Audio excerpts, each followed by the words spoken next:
The buyout market starting to take shape. Celtics already linked to somebody. We'll talk about that. And we'll talk more about Mazzulla-ball because after not hitting more than 5 threes to win a game, still a big topic of conversation. Is it an evolution of his philosophy, of the players? It's all right now on the Locked On Celtics podcast.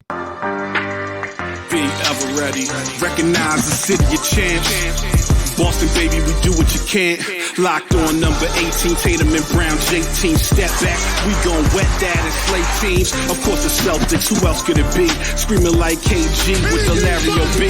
Karalis above average, assessing the team status. Best daily pod, no cap salary matching. Clutch like Bird the DJ, Pete John on replay. Prime time, dapping up the truth on the sideline. Raining J's, how it started, raising banners, how we finished. Locked on Celtics pod, home of the winners. B.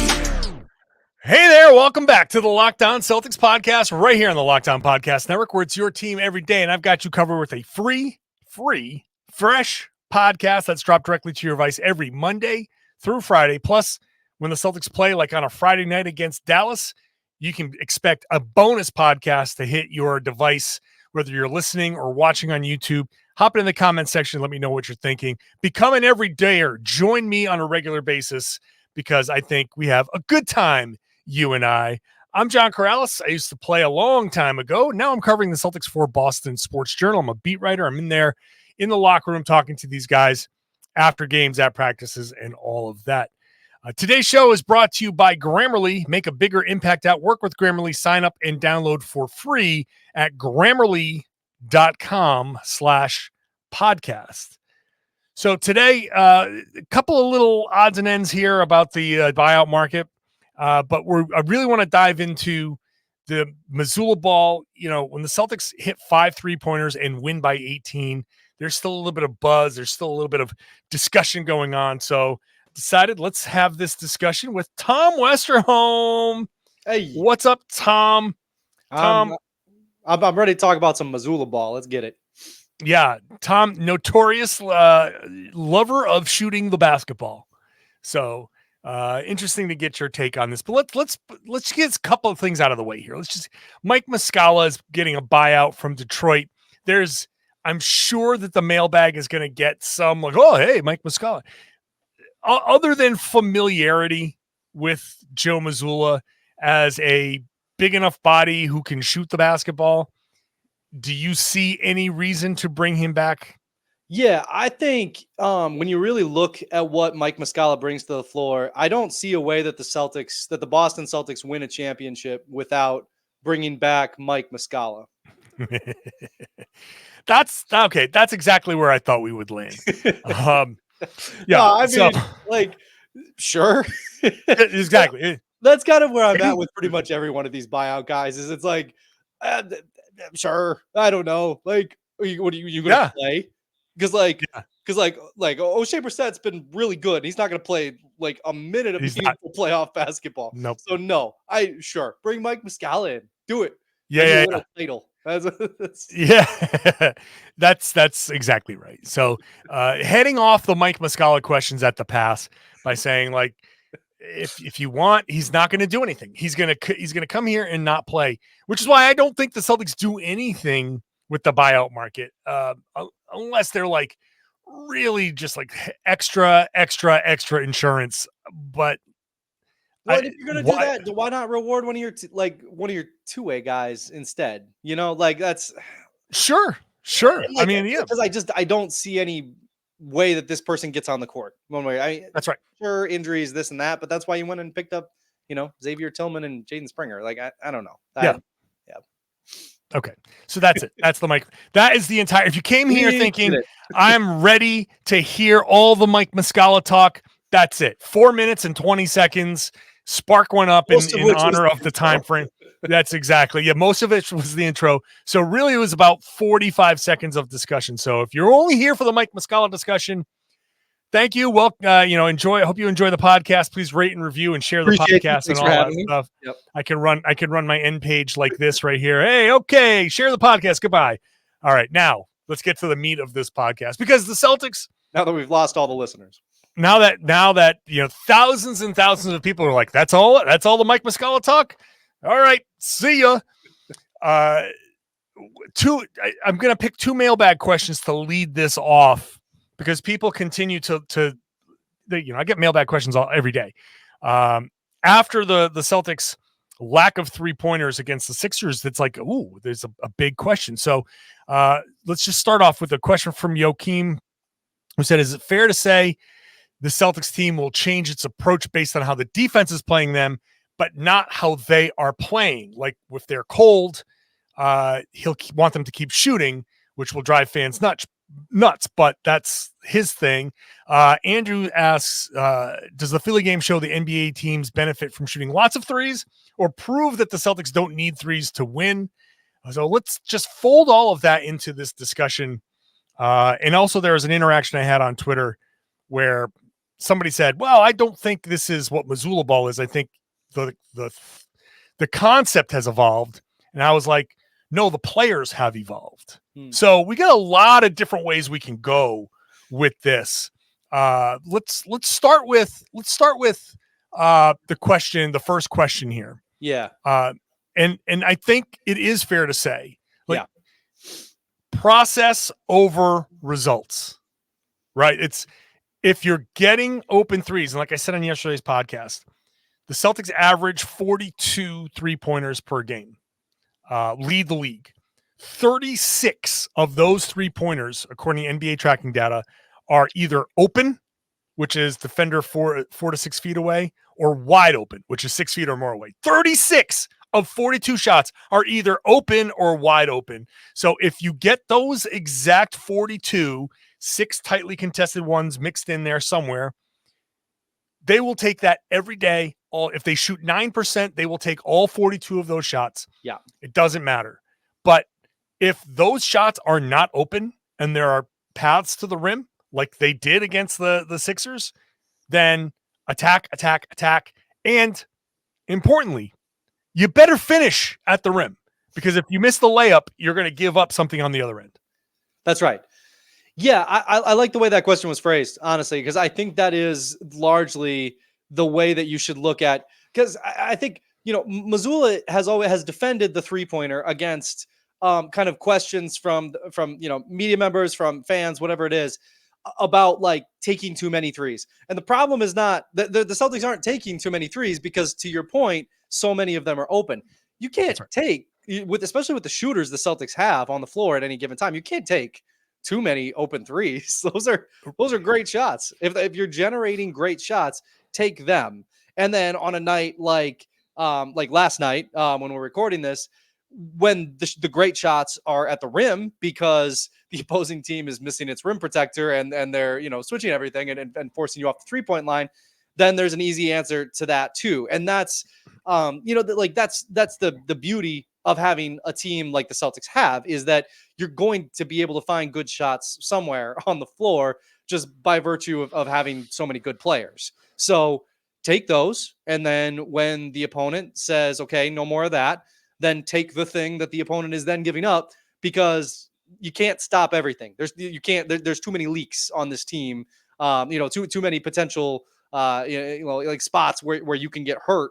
So the Celtics are going to take whichever one is there. I think that is the goal. That's what Mazzulla-ball is. And again, to your point, what we've seen is that Mazzulla-ball has generated a ton of open threes, because it's generated a ton of 2-on-1s, and it's generated a ton of collapses and a ton of spray the ball out to the 3-point line. That's what it's generated so far. And I mean, that hasn't worked out real well for other teams. Credit to the Sixers for trying something new. That didn't really work either, but be interesting to see how that develops going forward. The Sixers defense was horrible. It was so bad. It was you just look at the first couple of shots in the game. Tatum driving baseline and Buddy Hield maybe all double. An attack in semi-transition where Paul Reed was like, am I in drop? Am I showing? No, I'm just going to stand right here and not do anything. And Holiday was like, Oh, That okay.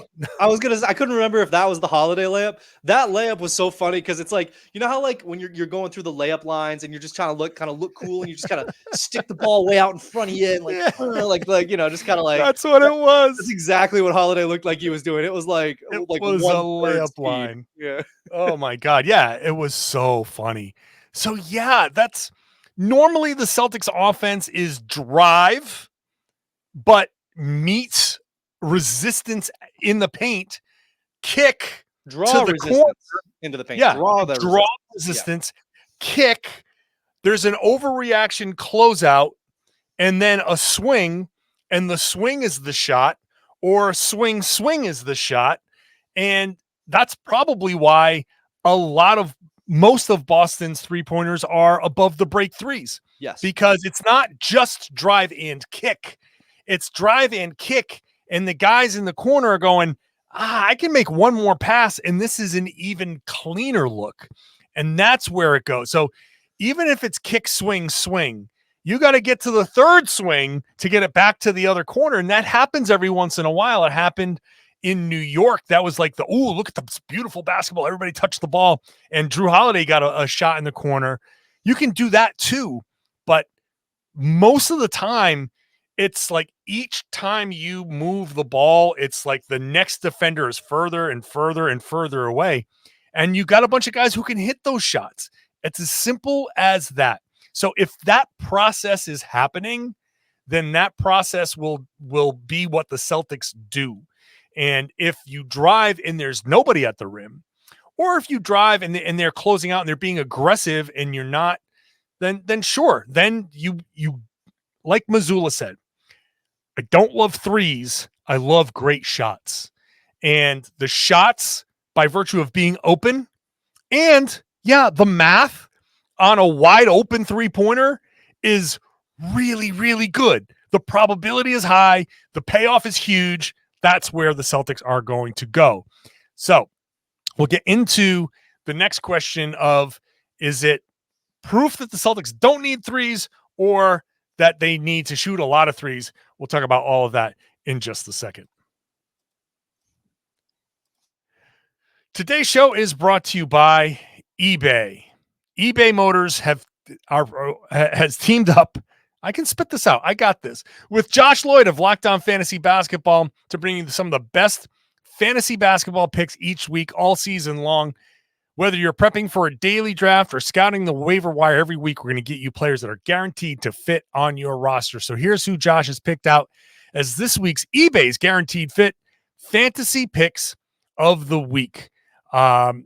He's going to start with Dwop Reith. It's purely speculation, but if DeAndre Ayton's hand injury is serious, Reith could find himself as a starter for the rest of the season there. DeAndre Hunter is another name to look for. Shooting well with Trae Young out. Always look for those injuries. DeAndre Hunter is a potentially good pickup. Benedict Mathurin is in a career best form, I think, after the trade that sent Buddy Hield. We just saw Buddy Hield. I think that has opened up a lot of minutes there for him. Dennis Schroeder, the potential with Ben Simmons coming off the bench. The Nets have 5 games next week. Schroeder could be like a short-term plug-in, get him and drop him. And then there's Corey Kispert, who can find himself in a larger role permanently, and the Wizards could be looking to start using him a little bit more. Those are all great options. Josh Lloyd from Locked On Fantasy Basketball is going to help you win your fantasy league.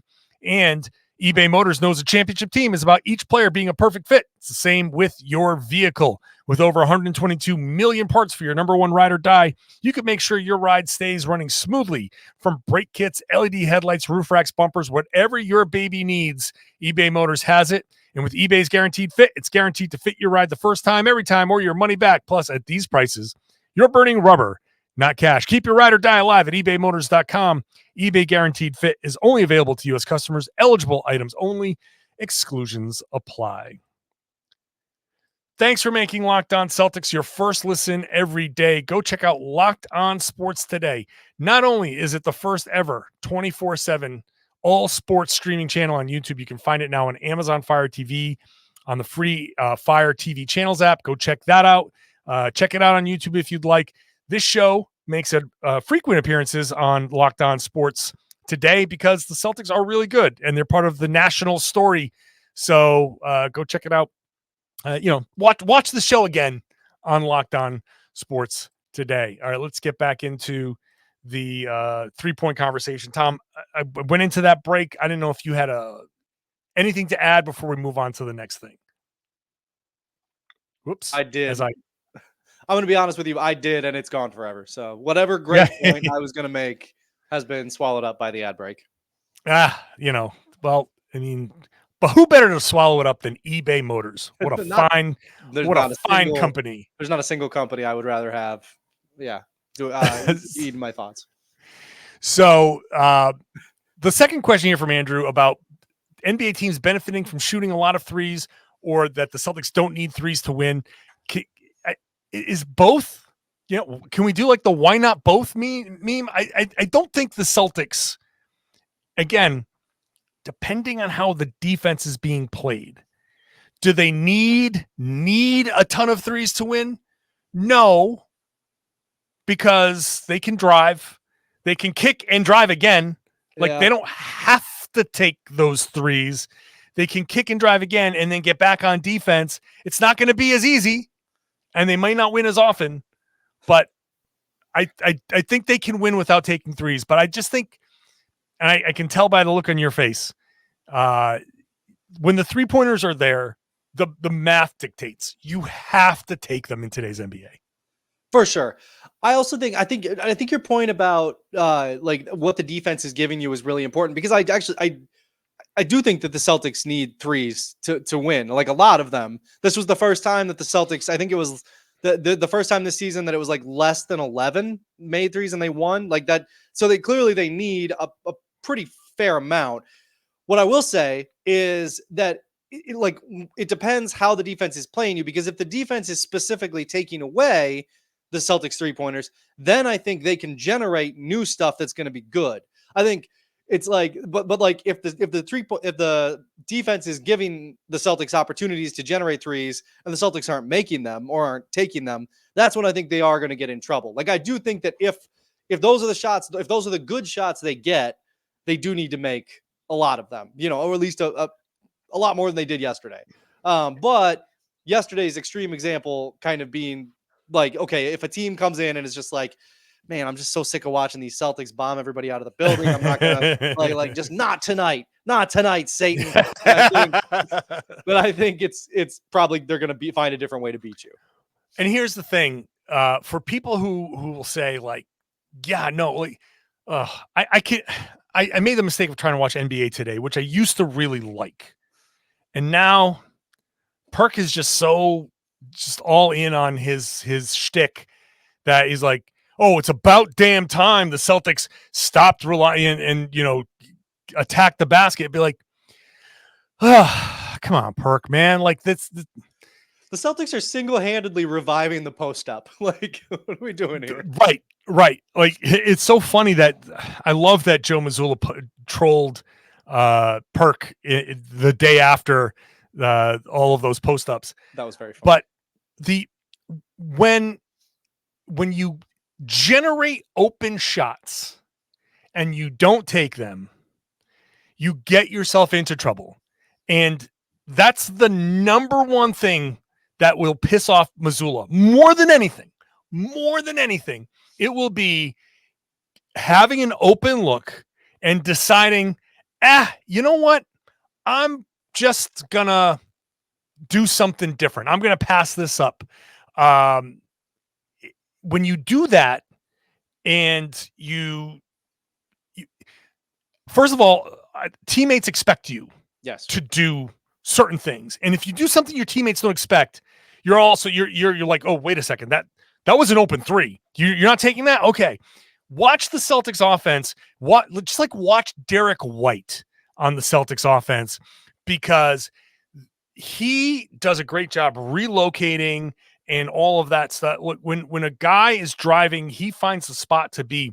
And if somebody does something that's out of the ordinary, then he's got to be like, oh, wait a second. And that means he's out of position. If you miss a layup or miss a mid-ranger, that is a recipe for transition bucket. So I guess my warning here is that don't revel in the Celtics willingly passing up threes when those are the good shots, because they're going to end up screwing themselves, and that leads to turnovers. That leads to misses where guys are out of position, and that can cascade into, oh, wow, the Celtics transition defense was bad. No, this is when Joe Mazzulla says our offense was bad, our spacing was bad, our execution was bad, and that's why the transition defense was bad, because no one was back. And because the offense was bad and people made the wrong choices, no one was able to get back. That's what he's talking about. Yeah, what we've seen, one of the biggest things we've seen this year is a Celtics team that has so much flow to it, right? So much rhythm. Like there is an expectation, like everybody kind of knows what they're supposed to be doing. And kind of like our MVP conversation the other day, they are doing it. Like they are doing precisely what they are supposed to be doing so much of the time. And if you start passing up threes, that's not what you're supposed to be doing. And that's going to throw off that rhythm.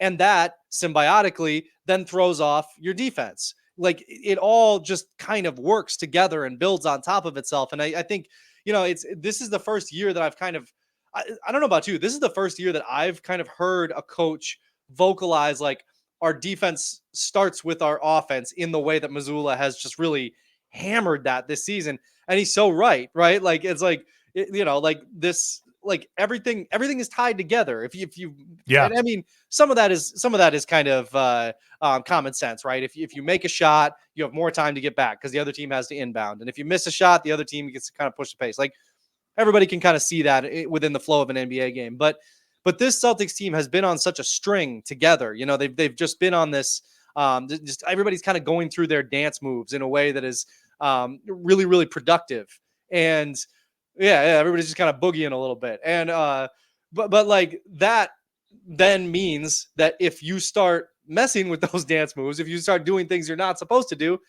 everybody's going to start tripping over themselves. And yeah, that's get it. Go ahead. I'm just going to fist pump. Just go. No, you got bad timing. I've nothing left. Now I'm throwing off your rhythm, but I do think that there is a rhythm to the way the Celtics play. And yeah. Yeah, that's all I got. I have to apologize to Tom for completely derailing his train of thought for a very poor joke that only translates, if it translates at all, on the YouTube page. So I tripped over myself pretty badly. The rhythm was really thrown off. I really, to people listening in the car, wherever, you just miss me killing it. I mean, just smoking a dance instructional video. I'm going to categorize this as instructional video on top of podcast because of my dancing ability. Yeah. Let's get into the evolution here, because I think one of the things that's happening here, and I wasn't sure about the moves that they made, but you know what? The moves the Celtics made this offseason is why a game like the Philly game could happen and why Mazzulla-ball is working so well. We'll get to that in just a second. Today's show is brought to you by Grammarly. Now, Grammarly is something I use to help me write when especially when it's late at night and I'm writing a story and my brain is not really there functioning exactly the way it should be when it comes to proper structuring of sentences. Grammarly can kind of step in and help me out. That's how I use Grammarly. You can use Grammarly at your job. You're not covering the Celtics, but you've got to communicate with people too. It can help you with those emails, the reports, the presentations. Super important to get the collaboration you need. Grammarly can help, and it's also your AI writing partner to help you communicate more effectively. It can kind of give you prompts. It can give you a little bit of a hand to AI technology to help you get started, give you suggestions. It understands your tone. It understands what you're trying to write, and it works across 500,000 apps and websites. 96% of Grammarly users report that Grammarly helps them craft more impactful writing. It's the gold standard of responsible AI with 14 years of experience in just about every IT certification under the sun. It's a secure writing partner, AI writing partner that helps your team make their point and move faster. In fact, 93% of professionals say using Grammarly Premium helps them get more work done. Go to Grammarly.com/podcast. That's Grammarly, Grammarly.com/podcast.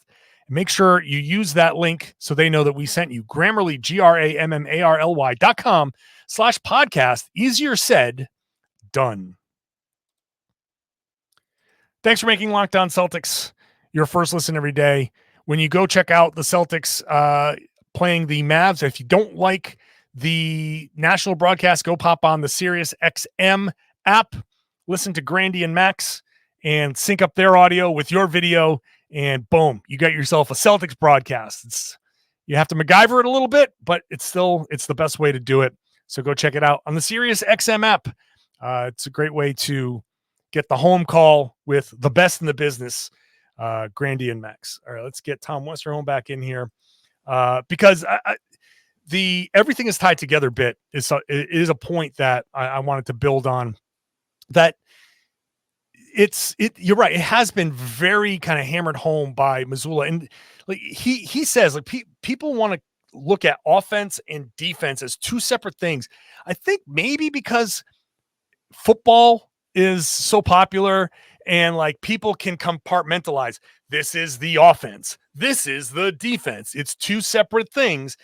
And you do switch sides on the floor. So you go, okay, this is the defensive side of the floor for this half. So, but it's not all exactly independent because, like I said before, if you are out of position because of something offensively, you're not going to be able to get back. And even if you hustle to get back, now you're cross-matched and you've got a big on a small. You got Porzingis on, a point guard, and that's something that could be problematic. And you might if you need to help, then Derek White comes over and helps, and you're leaving a big guy, and that's an alley-oop. And now that's why you gave up that on defense. You're like, oh, the defense sucks. Well, that's because the offense sucked. And that's where a lot of this comes together, and that's what Joe was talking about. Now, the Celtics are playing better and executing better. And the Twitter interaction that I had, the response to my Mazzulla-ball point was that his philosophy has evolved, but I disagree with that. It's the players who have evolved. It's the team that has evolved because you have shooters everywhere. And let's be honest, like I love Marcus Smart. I love Robert Williams. It's two non-shooters on the floor in the most critical of times. So what happens? You help off of Marcus Smart and dare him to shoot, and every once in a while he'll beat you. But you help off of him. So that's one guy drawn in towards the paint. Rob, you put him down in the dunker, but that's a guy that's a defender that's kind of there, and there's no threat of Rob popping out and rotating and just finding his way into the corner because you lost him, like you do Drew Holiday. You can start Drew Holiday in the dunker, and he's there. And if the defense kind of shifts, he can relocate on the baseline. He can get into the corner, all of that stuff. With two non-shooters on the floor, the Celtics faced packed paint time and time and time again. So you say, why didn't you drive? Why, when Tatum drove, did he get stripped? Why was Jaylen, when he got drove, he got stripped? Because there's a lot of hands in the paint. Now, the evolution of the team, same philosophy, same hunting the best possible shots. Now you've got better driving lanes, more options, more passing options, fewer hands slapping at the ball. All of that is playing into it. So as much as I miss the guys who aren't here, damn it, Brad Stevens, once again, the guy that's paid millions of dollars to run a basketball team is smarter than a podcaster. Who would have thunk? I still can't believe it myself. I mean, it is kind of funny, how much breath did we waste I mean, not waste because it was true, but like Rob Williams, you talk until you're blue in the face about vertical spacing, right? And just like the importance of vertical spacing. And now the Celtics have somebody to lob it up to. And man, isn't it important to have somebody to lob it up to?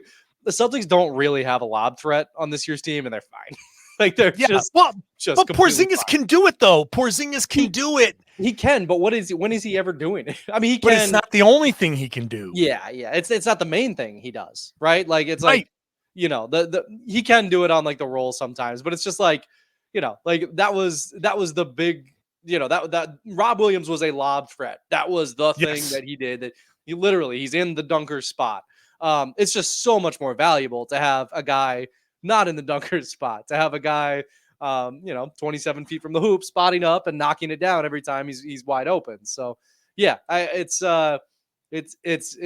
transformative, right? Like Brad was on top of things. As for the 1 millionth time this season, Brad.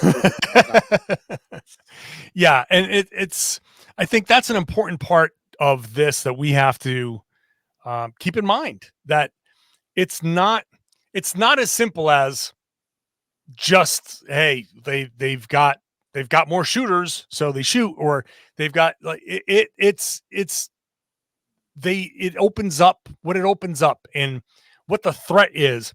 And like the Porzingis lob threat is there, but also it's a post up threat. Also, it's a pop threat. Yeah. And we joked about that Paul Reed complete just whiff in the funny layup that Holiday took. But part of the reason why he was frozen was that Porzingis popped out to the 3-point line and no one was there. Yeah. And there was probably some kind of miscommunication about whether that was a switch or a drop coverage, and they did neither. But if we learned one thing about yesterday's game, it was probably supposed to be a switch. But yes, that's right. But in that moment, they weren't sure what the hell they were doing. But when Paul Reed saw, like, it's funny, the threat of Porzingis and being a shooter, you've got a guy right in front of you, Drew Holiday, and you're the only person between him and the rim.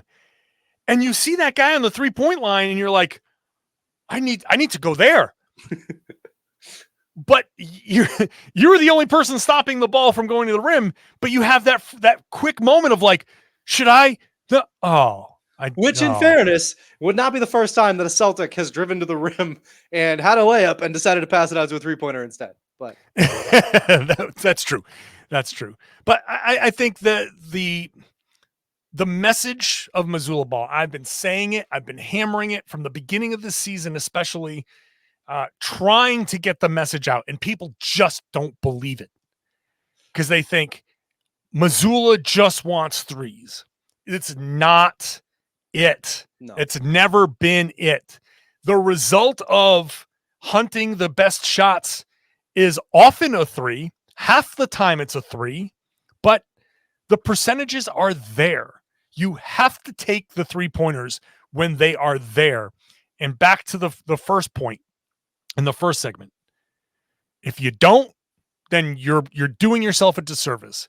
And maybe on a couple, if you're 1 for 9, you say, maybe I don't take this one. But also, you have to find a way to shoot with confidence. Yeah. If you're 1 for 9, you got to think, hey, 3 or 4 of these are going to come and they're going to fall. It's just a matter of like Paul Pierce. I don't know if you saw this, and we're about to go way over time here, but Paul Pierce was talking about recently, I forget on what podcast, the game where he was like 1 for like 10 or something in the first half. And then he just went off in the second half, and he was like, they all felt good. They all felt good. And if you're shooting, like you're a shooter, I've shot plenty. I wouldn't call myself a 3-point shooter, but I know what it feels like when the ball comes off your hand wrong. And if the ball's been coming off your hand wrong all night, then that's where I'd be like, I am not confident in my shot. I'm going to drive it. I'm going to do something else. Maybe I'll be the screen setter. I don't know. Maybe I just need to get to the free throw line or something. But regardless, if you're shooting the ball and it feels good and it's just a little off, keep shooting, and it doesn't matter. So yeah, I hope this discussion just gets a little bit more illumination onto what the 3-point philosophy is, what Mazzulla's philosophy is, why it's not just 3-pointers, and why games like this Philly game happen. And while they're possible, it's obviously an outlier. But it's not just 3-pointers. It's actually there's meat behind this philosophy.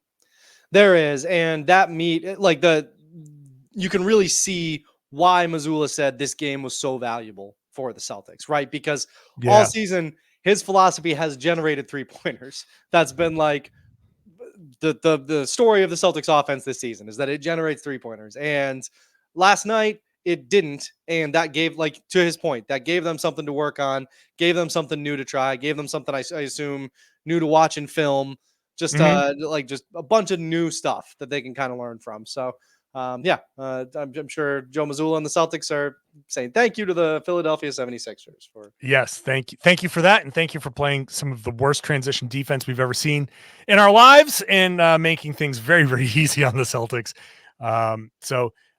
Thank you, Tom, for making this podcast very, very easy for me. Always appreciate you. And as always, I appreciate you, the listener, you, the watcher, here with me every day, here with me and Tom every day. Whatever it is, the big story, we're talking about it. You can always send me mailbag questions. Mailbag is at johnkaralis.com/mailbag. Send those questions in whenever you want, and I will try to address them whenever I can. So thank you for listening. Thank you for watching. It's a Monday through Friday podcast. The bonus podcast when they play Friday, Saturday nights. So Friday night, you'll get a bonus podcast after the Mavs game. We'll see how that goes. And I will be happy to say hi to any of you everydayers that come up to me in the garden. It's always great to meet you. Now I would love it if you shared the podcast, spread the word, tell everybody they should be listening to and watching the Locked On Celtics podcast here on the Locked On Podcast Network. It's your team every day.